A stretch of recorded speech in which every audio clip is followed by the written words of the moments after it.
Baik, Assalamualaikum warahmatullahi wabarakatuh. Perkenalkan, nama saya Rahmati Masya Putra dengan NPM 2008-10-10-113. Saya merupakan peserta studi dependen MBKM Batch 4 yang studi dependen di PT Kids Indonesia dengan program Full Stack Web Developer. Jadi untuk kegiatan di Kids Indonesia ini, peserta itu menggunakan Google Classroom, dan saya akan menunjukkan beberapa tugas yang sudah saya lakukan di Kids. Jadi kurang lebih untuk tugas-tugas atau seperti informasi yang akan diberikan ke kami itu melalui Google Classroom ini, baik untuk pengumpulan tugas kelas, maupun informasi mengenai Gimit untuk setiap kelasnya. Jadi tiap-tiap kelas atau Gimit ini akan dibagi untuk tiap-tiap materi silabus, seperti ada yang introduction dan pemahaman dasar, basic complementary, setup database, dan lain sebagainya. Jadi pada video ini saya akan menjelaskan hasil tugas akhir yang kurang lebih mencakup seluruh materi yang saya belajar, mencakup seluruh materi yang sudah diajarkan oleh beberapa mentor yang ada di Kids ini. Jadi untuk tugas akhir ini itu saya namakan, atau sebenarnya tugas akhirnya tugas kelompok, namun akan saya jelaskan.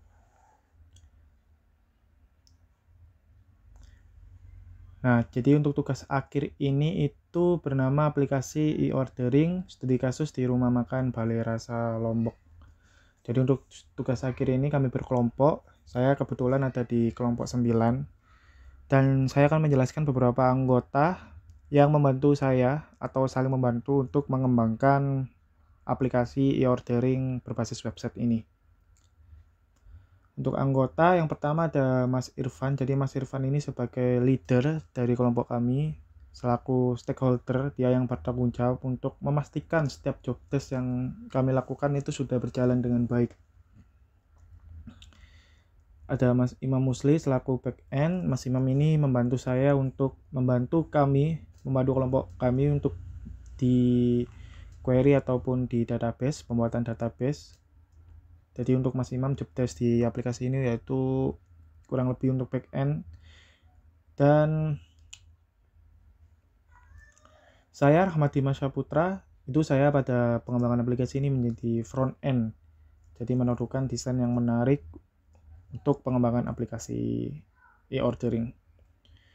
Untuk Mas Tiar ini selaku sistem analis. Jadi Mas Idrus ini yang berfungsi untuk kerjanya di depan, jadi untuk membuat diagram-diagram seperti flowchart, ERD, dan lain sebagainya. Dan Mbak Nanda ini sebagai manajer atau selaku analis, dia juga sempat membantu juga di pembuatan CMS, di CRUD manajemen data gitu. Kurang lebih job desk dari anggota kelompok saya itu kurang lebih seperti ini. Dan untuk latar belakang kami membuat aplikasi ini yaitu waktu tunggu yang terlalu lama di rumah makan yang bukan berbasis fast food. Ini bisa terjadi karena beberapa faktor, diantaranya keterbatasan jumlah waiter, pencatatan manual dengan cara menulis, mobilitas waiter ke dapur, dan sebagainya. Yang kedua ada sampai menjadi momok di masalah di era sekarang ini, dan seringkali ketika kita pesan makanan dan minuman jeda antara penyajian yang kita pesan itu cukup lama. Bahkan seringkali kita sudah minum sampai habis, baru makanan yang kita pesan itu barusan datang. Selanjutnya untuk sekilas project, ini ada beberapa fitur aplikasi seperti self order. Jadi pemesanan secara secara mandiri yang dapat dilakukan di aplikasi multiplatform, di laptop bisa ataupun di HP bisa. Tas di self order ini pelanggan mengaksesnya melalui kode barcode yang sudah disiapkan oleh develop untuk memasuki transaksi. Status pemesanan ini berguna untuk pelanggan mengetahui status pemesanannya. Ada 4 status order. Jadi order ini ketika status ini pelanggan sudah mengorder makanan. Jadi barusan selesai order makanan, proses ini order menu yang di order pelanggan itu baru diproses di dapur atau baru dimasak. Nah, serve itu ketika menu yang dipesan sudah ada di meja. Dan ketika pelanggan ingin membayar menu yang dipesan. Ada outroll dibagi menjadi 3 oleh kami, ada beberapa level. Super admin itu dapat mengakses semua fitur seperti yang nanti yang akan saya demokan ini. Ada namanya, yang kedua ada admin dapur. Jadi admin dapur ini berfungsi untuk mengubah status pelanggan, status orderan pelanggan. Dan yang ketiga ada pelanggan untuk memesan makanan ataupun minuman, produk menu yang disajikan di aplikasi ordering. CMS ini content management system, berfungsi untuk manajemen data seperti manajemen data produk, kategori, nomor meja, dan report. Ini untuk laporan. Di dalam aplikasi ini ada 3 laporan penjualan, filter harian, bulanan, dan tahunan. Dan ada beberapa grafik untuk melihat laporan penjualan dalam 1 bulan namun per hariannya. Selanjutnya masuk ke live demo. Jadi untuk aplikasi ini dapat diakses di link berikut. Jadi yang saya akan demokan pada level user untuk super admin dulu. Jadi kita sudah membuat beberapa akun untuk login superadmin@gmail.com. Passwordnya itu 1-5. Jadi nanti setelah login maka super admin akan dibawa langsung masuk oleh sistem ke halaman dashboard. Jadi di halaman dashboard ini berfungsi untuk melihat beberapa informasi seperti jumlah data produk, jumlah data kategori, jumlah data user, ataupun jumlah data transaksi. Dan juga beberapa informasi seperti pendapatan hari ini, pendapatan bulan ini, pendapatan tahun ini, dan untung hari ini, untung bulan ini, dan untung tahun ini. Data-data yang ada ini sudah berlangsung real time. Ini kosong, kenapa? Karena di hari ini atau di bulan ini belum ada transaksi. Namun di tahun ini sudah ada total 444.000 di tahun 2023, sedangkan untung yaitu 210.000. Untuk grafik akan ditampilkan setelah data, nanti kita coba untuk memasukkan orderan di hari ini. Selanjutnya, untuk super admin itu dapat mengakses beberapa manajemen data seperti manajemen user. Ini dapat menambahkan, mengubah, ataupun menghapus. Ada 3 jenis level. Super admin, admin dapur, dan admin kasir.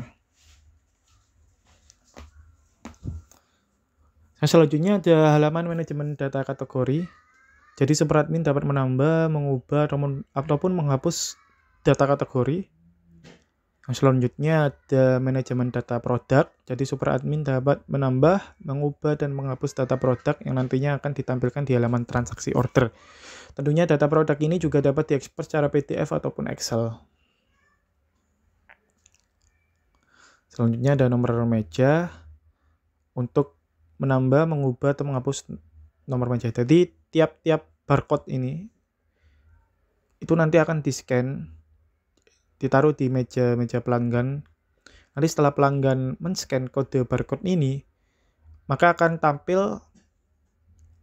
berisi link. Jadi untuk linknya itu kita akan coba buka linknya untuk nomor meja 1. Jadi linknya seperti ini.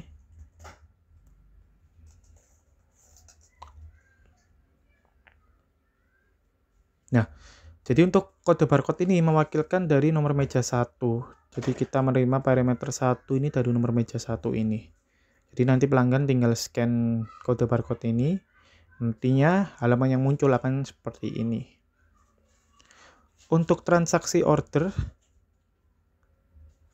nah, ini untuk dilihat super admin, untuk melihat beberapa nomor meja yang ada dan kode barcode.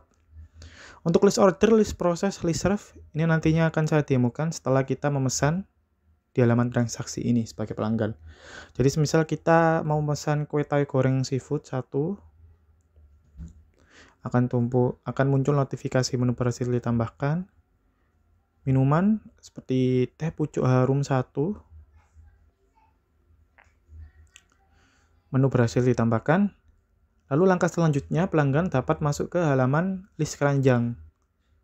Nah, jadi list keranjang ini ada beberapa tombol update ini untuk mengubah quantity. Seperti saya mau memesan kue goreng seafood ini menjadi 2, tinggal update. Dia akan berubah kuantitinya menjadi 2 dan harganya juga akan berubah. Untuk menghapus per item, dan semisal kita pesan nama customer, email customer. Jadi data ini untuk bagi informasi ke dapur bahwa pemesanan ini itu dilakukan oleh Rahmat Dimas Syahputra. Nomor telepon, nomor meja 1, dan total harga pesanan yaitu 50.000. Setelah kita memesan, maka pelanggan akan dimasukkan ke halaman live status, live report. Jadi kami sudah mengorder dengan nomor meja 1. Baik, langkah selanjutnya yaitu masuk ke admin dapur. admindapur@gmail.com, passwordnya 12345. Nah, akan masuk orderan Rahmat Dimas Syahputra. Selanjutnya yaitu tinggal diproses. Nah, selanjutnya masuk ke list proses untuk mengubah proses ke serve itu ketika menu makanannya itu sudah berada di meja makanan. Jadi kita ubah statusnya menjadi serve. Nah, setelah itu masuk ke halaman admin kasir untuk menyelesaikan pembayarannya.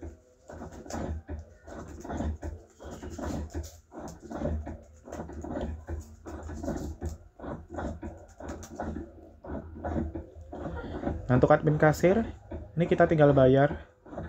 Semisal dia bayar 70.000, maka kembalinya 20.000. Nah, dengan ini transaksi untuk nama Rahmat Dimas Syahputra sudah selesai dilakukan. Kita masuk ke halaman super admin lagi.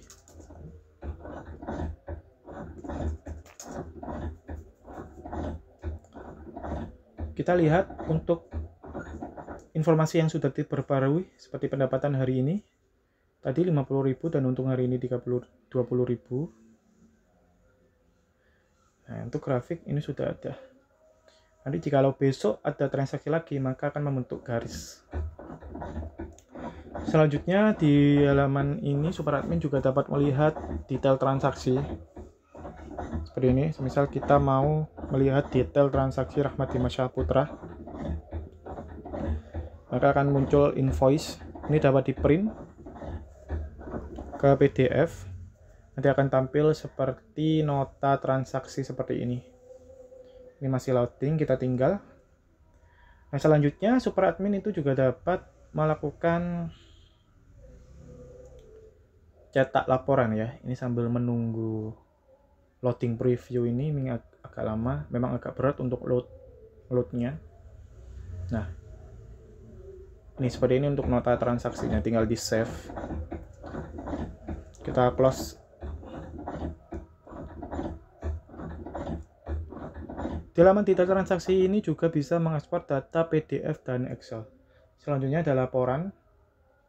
Jadi untuk melihat laporan harian, di laporan harian ini juga bisa mengekspor PDF ke Excel. Kita ingin lihat tanggal hari ini, maka ditunjukkan produk yang terjual pada hari ini, laporan penjualan tiap produk. Tadi Rahmat Dimas Syahputra pesan teh pucuk 1 dan kue tai goreng 2.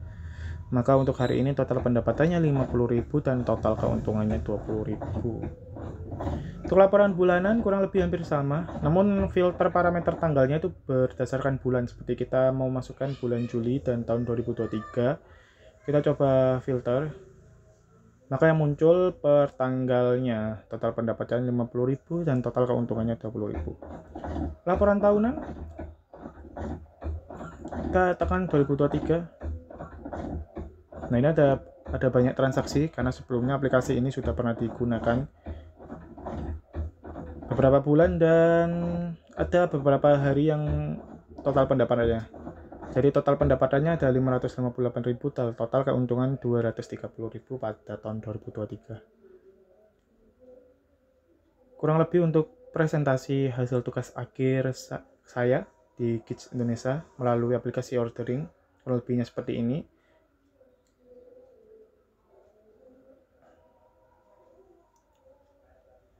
Jadi untuk dari itu, saya Dimas Rahmat Dimas Saputra dengan ini mengucapkan mohon maaf jikalau ada salah kata atau kurangnya penyampaian pada saya. Jadi untuk program studi independen bersama Kids Indonesia ini yang saya mulai 16 Februari sampai 30 Juni, itu tugas akhirnya yaitu aplikasi ordering. Terima kasih, semoga bermanfaat. Wassalamualaikum warahmatullahi wabarakatuh.